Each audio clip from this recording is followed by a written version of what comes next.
I never thought I'd be the kind of woman to hide something like this from my husband. But there I was, standing in a dimly lit room, surrounded by men I didn't know, my heart pounding so loud I swore they could hear it. My husband, Tom, thought I was at a book club that night. I let him believe it. I let him kiss my cheek and say, "Have fun, Sarah," as I walked out the door. I didn't mean for it to go this far. But that night changed everything. Tom and I had been married for 7 years. We met in college, back when I was a shy girl who hid behind oversized sweaters, and he was the charming guy who could make anyone laugh. He'd bring me coffee during late-night study sessions, and I'd tease him about his terrible taste in music. We were happy then, building a life together in a small house with creaky floors and a backyard we dreamed of turning into a garden someday. He was my safe place, the one person I could always lean on. But over time things shifted. Not in a loud, crashing way, but quietly, like a slow leak you don't notice until the room's flooded. Work got busier for both of us. Tom started staying late at the office, coming home with tired eyes and short answers. I'd try to talk, but he'd just nod and say, "I'm fine, just stressed." I missed him, missed us.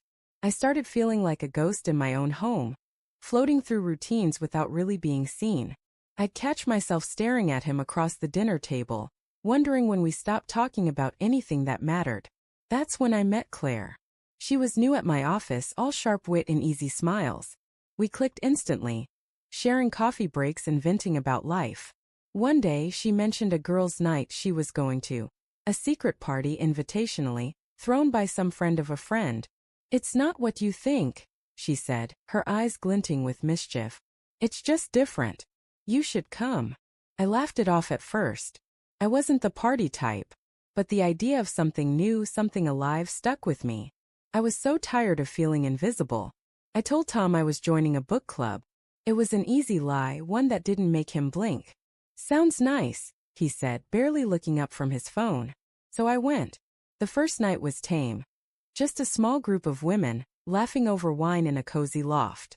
But Claire kept inviting me back, and each time the crowd was different. More men started showing up. Well-dressed, confident, the kind who looked at you like they saw you. Really saw you. I told myself it was harmless. I wasn't doing anything wrong.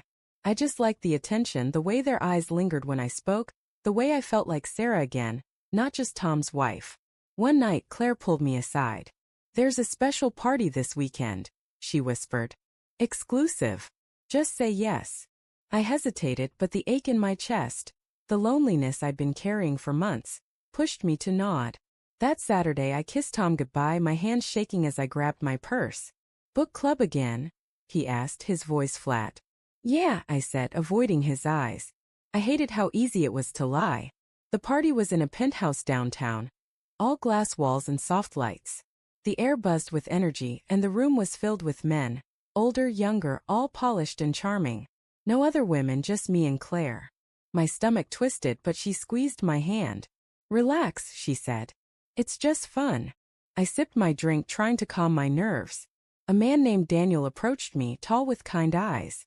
He asked about my life, my dreams, things Tom hadn't asked in years. I felt a spark I hadn't felt in so long, and for a moment I let myself forget I was married. But then I saw him. Tom. Standing across the room, his face pale, his eyes locked on me. My glass slipped from my hand, shattering on the floor. The room went quiet, and I felt every stare like a weight. "Sarah." His voice was low, trembling. I couldn't move. Couldn't breathe. "What are you doing here?" he asked, stepping closer. I opened my mouth, but no words came. How could I explain? How could I tell him I'd been lying for weeks, chasing something I couldn't even name? "Tom," my voice cracked. He shook his head, his eyes wet with hurt. "You lied to me," he said, so softly it cut deeper than any shout.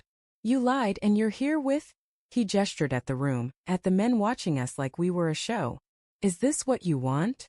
I wanted to scream that it wasn't, that I was just lost, that I still loved him. But the words stuck in my throat. He turned and walked out, the door clicking shut behind him. I don't remember leaving the party. I don't remember driving home. But I remember walking into our house, the silence so heavy it felt like it could crush me. Tom was on the couch, his head in his hands. "Why?" he asked, not looking at me. I sank to the floor, tears streaming down my face. I told him everything.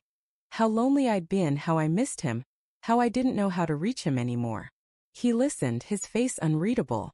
When I finished, he looked at me, and for the first time in years I saw him. Really saw him.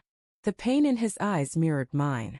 I've been distant, he said finally, his voice raw. I know I have. Work stress. I let it pull me away.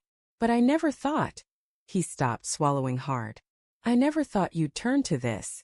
We sat there, the space between us filled with all the things we hadn't said for years. We talked until dawn, laying bare every hurt, every fear. It wasn't a fix, not yet. But it was a start. The weeks that followed were hard. We went to counseling, forced ourselves to be honest. Some days I thought we'd make it. Others I wasn't sure. But we were trying, and that was more than we'd done in a long time. I stopped seeing Claire, stopped chasing the thrill of those nights. I realized I didn't need them. I needed us, the us we'd lost somewhere along the way. That night broke us open, exposed every crack in our marriage. But sometimes you have to break to rebuild. I don't know if we'll ever be what we were, but I know I'll never lie to him again. And I hope in time he'll trust me again too.